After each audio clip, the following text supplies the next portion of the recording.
চলো বন্ধুরা, কদিন পর পর নিরামিষ খেয়েছে, আজকে একদম সকাল না হতে হতেই চলে গেছে বাজারে।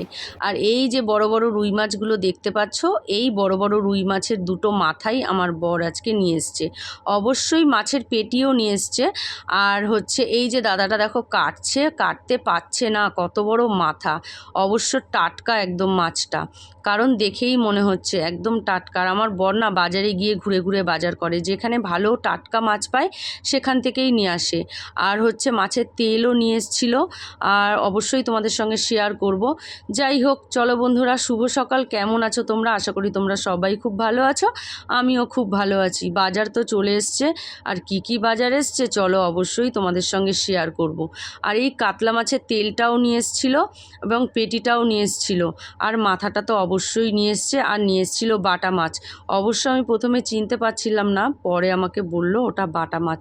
তাহলে একদম ফাইনালি চলো কি কি বাজার করে নিয়ে এসছে সেটাই তোমাদের সঙ্গে আজকে শেয়ার করি। আর দেখো মাছের মাথাগুলো কাটছে, দাদা কাটতে পারছে না, এত বড় বড় মাথা। আর এই চলো বন্ধুরা, দেখা যাক কি কি বাজার নিয়ে থেকে এসছে কি কি নিয়ে এসছে তোমাদের সঙ্গে শেয়ার করি। প্রথমেই আগে মাছের প্লাস্টিক বের করি, জানি না এর মধ্যে কি আছে। এই দেখো, এটা কি মাছ আমি বলতে পারবো না, দেখো তোমরা দেখেই বুঝতে পারবে। মনে হয় এটা বাটা মাছ, যতদূর সম্ভব বাটা, বড় বাটা। আচ্ছা, এটাই কি আছে দেখি।